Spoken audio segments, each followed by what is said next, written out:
Yeah, so welcome back to chapter 13, and we're gonna be looking at fiscal stimulus. And before the Great Depression actually happened, the federal budget was basically used in terms of providing services to people. But during the Great Depression, it basically sort of highlighted the importance of using a stimulus package to basically get an economy out of a recession, right? And the Great Recession of 2008 2009, where there was a financial market crisis, basically highlighted how much important using fiscal stimulus, or basically fiscal policy through the federal budget, can basically save an economy. Okay, right? So during the Obama Biden administration of 2008 and 2009, essentially, right, $831 billion was injected into the economy by the government to create new jobs and also to sustain existing ones. Also, the CARES Act for this recent recession, which is basically the Coronavirus Aid, Relief, and Economic Security Act, pretty much put $2.2 trillion into the economy to basically fight the virus and produce more goods and services, and also to help with employment. Right. So, and also low income. People actually lost their income, so it was basically put in place to help with that and sustain people. Not just from an economic perspective, but in terms of like their incomes as well. And basically that's what fiscal stimulus is. Okay, so fiscal stimulus is basically fiscal policy that is set by the government to essentially um increase production where the government actually can produce more goods and services, and essentially to maintain employment, or to at least try and reduce unemployment. Okay, right. So fiscal policy can be either automatic, right? It means that it's not intentional, it's already set in the federal budget, and it automatically happens um, when the economy basically changes. And it could be discretionary, and discretionary basically means that it's intentional. Okay, so when we say automatic fiscal policy, is basically any sort of action or fiscal policy action that is triggered by the state of the economy. Okay, so automatic fiscal policy is one that is essentially triggered by the state of the economy, and it basically needs no government action. Okay, it needs no government action, right? So the government basically doesn't have to do anything in terms of enabling automatic fiscal policy. The state of the economy basically will put that policy into place, and it's also known as automatic stabilizers.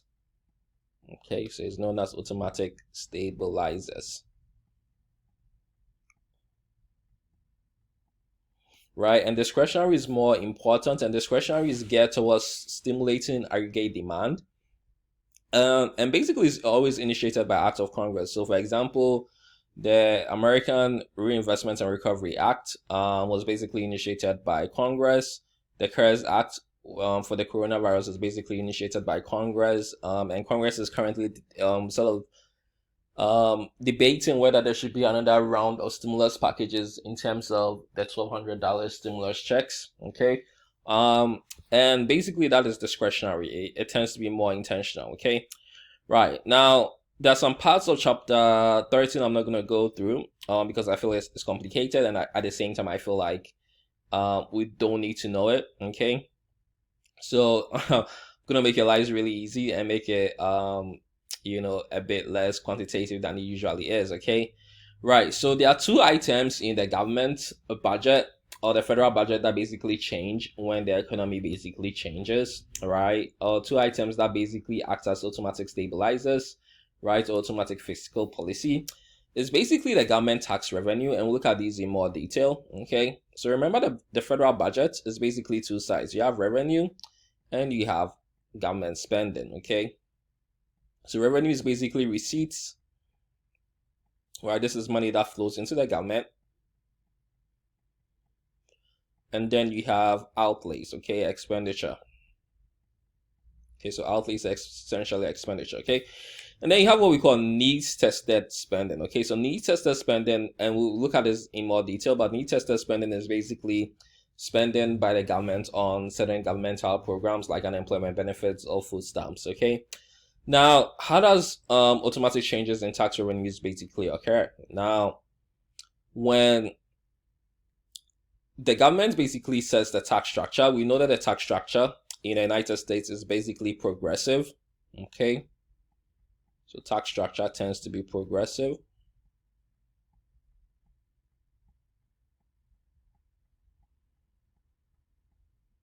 Right, meaning the higher income you basically earn, the more taxes you basically end up paying. Okay, so it tends to be progressive, right? So the tax dollars people pay depend on tax rates and their incomes. Okay, now generally, if people are making less income, they tend to pay less taxes, and if people are making more income, they tend to pay more taxes. Okay, that is the whole understanding of progressive taxation. Okay, right. So the more you make, so more means more taxes you pay. Okay, the less you make means less taxes you end up basically paying. Okay, right. So now, in that sense, how does the state of the economy basically affect tax revenues to the government? Well, we know that basically when income changes, or when GDP changes, first of all, sorry, when GDP changes, income basically changes. Okay, so for example, if the economy is expanding, right, people basically earn more income, and if the economy is in a recession, people basically earn less income. Okay, so incomes basically vary with how GDP changes. Now, if real GDP increases when there's an expansion, remember we said real GDP basically measures income. Okay, so if real GDP increases, then it means that income is also increasing. So I'll just say income increases. Now, if you're actually looking at a society where basically you have a progressive taxation or progressive tax structure, right? If income basically increases, it means that tax revenue is also going to increase. Okay, so because people are going to pay more taxes because they're actually earning more income, and the government to basically get more revenue in that sense. Okay, so when real GDP increases, through an economic expansion, tax revenue increases, and the government basically gets more money. And again, with economics, the opposite always happens. When real GDP decreases, like in a recession, okay, income basically decreases or income basically drops.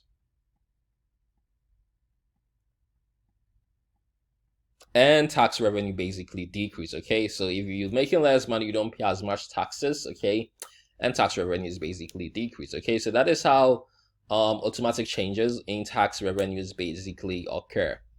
Now we have needs tested spending, okay? And again, like I said, need tested, basically you have to think of things like unemployment benefits, Medicare, Social Security benefits, food stamps, okay? Those are needs tested spending, okay? Programs basically to help the aged, and programs also to help people who are unemployed or people who generally have low income, okay? Right. So all these programs are created to benefit people, and in some cases you have businesses. Now, what you need to understand is that when unemployment basically increases, the government has the obligation to actually pay more because more people actually apply for unemployment benefits, right? So the government has more an obligation to actually pay more unemployment benefits, okay? So in that sense, the government spending basically increases, okay? So when the economy is in an expansion, for example, unemployment will decrease. So the government doesn't need to spend as much, okay? So needs tested spending basically decrease because everybody has jobs essentially, okay? So needs tested spending will essentially decrease, okay? But when the economy is basically in a recession, like we found out with the COVID-19 recession, unemployment basically will rise, and so needs tested spending basically increases, okay? The government basically has to spend more to cover for unemployment benefits and whatnot, okay? Now, this is how automatic changes in revenue and automatic changes in need tested spending basically happens. Now, we need to look at how basically automatic stimulus works, okay? Now, it works in a sense that in a recession, receipts decrease. Why does receipts decrease? Well, we said that revenues basically decrease because incomes decrease.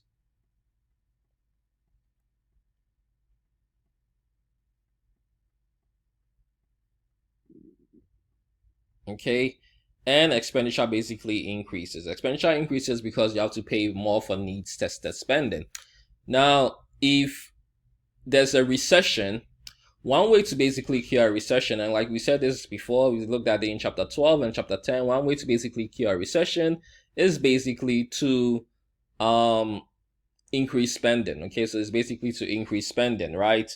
Now, if there's a recession where naturally receipts will decrease and outlays, which is basically spending. Okay, so when you see outlays, think of spending.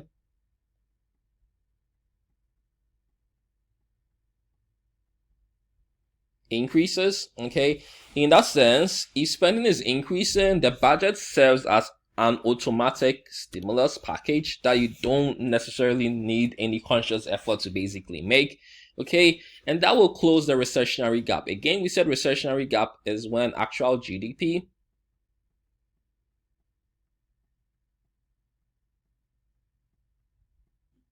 is less than potential GDP.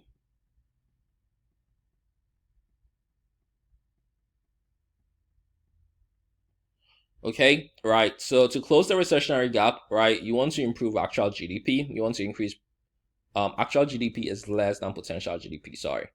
Right, so you want to increase actual GDP. So in that sense, you actually have more spending, okay? And this automatically happens, right? Now, the opposite is true. Basically, in a boom, revenues increase and outlays decrease, okay? So spending decreases, and generally in an economic boom, you want to slow the economy down because you might risk high inflation. And we saw with that in terms of demand pull inflation. So in that sense, basically the budget provides an automatic restraint that helps shrink what we call the inflationary gap, okay? Inflationary gap where actual GDP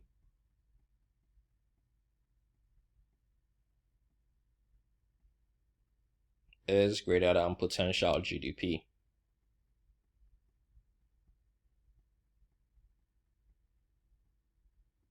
Okay, so that is in terms of automatic stimulus.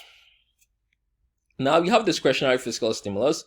And every time you think of discretionary fiscal stimulus, you basically have to think of a conscious effort or an intentional effort by the government to basically influence the economy. How? By influencing aggregate demand. Okay. Now, how does the government affect aggregate demand? Well, it's through tax cuts. Okay, so tax changing, or basically government spending. Okay, so government spending or taxes basically changing. Okay, now government spending and taxes changing affect aggregate demand, which in turn will affect real GDP. Okay, but we have something called a multiplier effect. Okay, and a multiplier effect is more quantitative. When you take an advanced class in macroeconomics, we're looking at the quantitative side of the multiplier effect. Okay, but in this sense, essentially what you need to know is only the qualitative side of it, and in terms the economic intuition behind the multiplier effect. Okay, so the two main multiplier effects. So the multiplier effect basically means that if the governments decide to spend $200 billion in the economy, how much would GDP change by? Okay, right. So if you want GDP to increase by, let's say, $5 trillion, how much should you spend basically in the economy? Okay, and that is basically the multiplier effect. Okay, and the multiplier effect basically comes from government expenditure and essentially taxes as well. Okay, so the two main fiscal multipliers are what we call the government expenditure multiplier and also the tax multiplier. Okay, so the government expenditure multiplier is basically the quantitative effect of a changing government expenditure on real GDP. Essentially, if you change government spending by X amount, how much would GDP basically change by? Okay, if I want to increase GDP by 5 trillion, how much do I need to spend? If I spend $1.1 trillion in the economy, basically how much would GDP basically change by? Okay, so generally most economists at the highest level basically calculate the government expenditure multiplier. At this level, you don't need to know how to calculate it. You don't need to worry about it too much. Okay, but you need to understand the economic intuition behind it. Okay, so now in that sense, the government expenditure we know is a component of aggregate expenditure, right? So we have Y equals C plus I plus G plus an X. Okay, now we know that if G changes, okay, aggregate expenditure basically increases as well, which is basically GDP and also aggregate demand. Okay, so a direct change in G, okay, will basically increase Y. Okay, but at the same time, when Y increases, it doesn't really end there. Remember, Y is a component of C. If incomes increase, people feel like they need to splurge. They need to go to the mall. They need to do online shopping. Okay, so if incomes basically increases, consumption expenditure also increases. Okay, now if consumption expenditure increases, that means the aggregate demand basically increases and GDP basically increases further. Okay, so that's the thing about economics, or macroeconomics especially. It's very sequential. You need to know a lot of things, okay? Because one thing leads to another thing, another thing leads to another thing, and another thing leads to another thing. Basically, that's the way it works, okay? But for you to understand it, you need to understand the intuition behind it. You basically need to live it, okay? Right, so basically that's how the government expenditure multiplier acts, okay? Right, so initially G increases and Y increases, okay? But C also increases and Y basically increases further, okay? But this is not all of it. Remember when the government is basically running sort of like a huge expenditure, it basically has to borrow to actually fund this expenditure, okay? Right, now, if the government has to borrow to fund this expenditure, it means that the demand for loanable funds basically increases. And if the demand for loanable funds basically increases, interest rates are going to rise as well.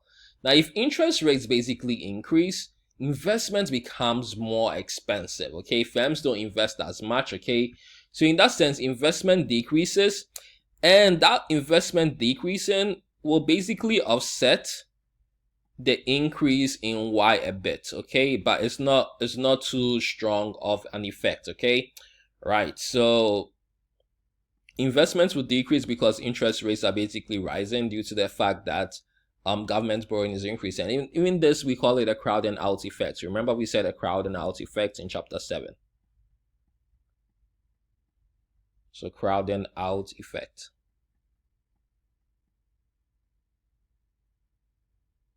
Okay, right, so that is basically how it works, okay? That is basically how it works. Again, if you have questions, please don't hesitate to ask, okay?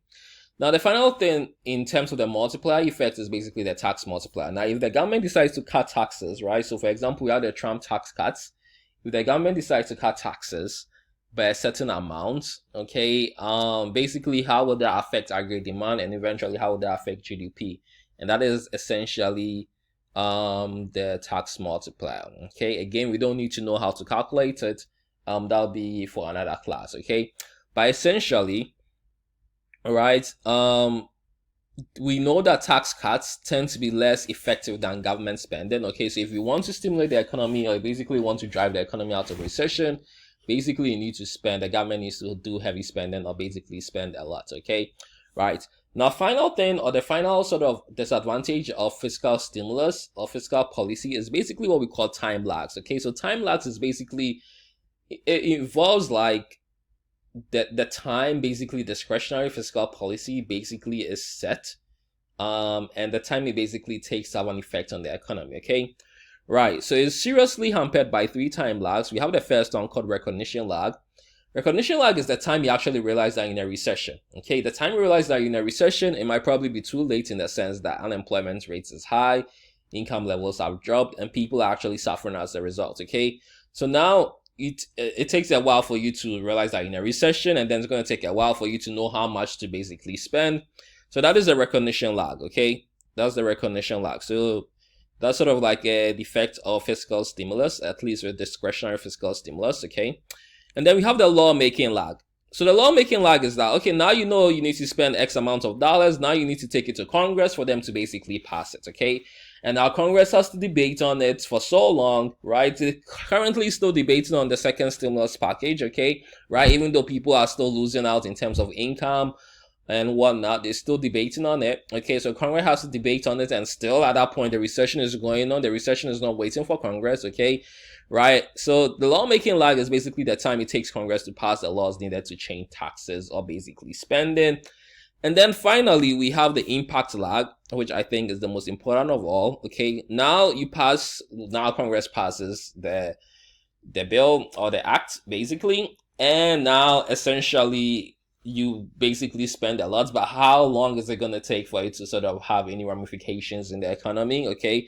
right? So it's the time it takes from passing a tax or spending change to its effect on real GDP being felt. Okay, how long is basically the $2.2 trillion CARES Act basically gonna have an effect on the economy? Okay, and that is why fiscal stimulus or fiscal policy generally, I wouldn't say it's frowned by economists, but generally we don't prefer it. Okay, what we prefer tends to be monetary policy, and that is what we look at in the next chapter. Okay, I hope you guys actually enjoyed the video. Please again ask me questions. Please come to my office if you have any questions, and please do well to see the SI. Okay, thank you.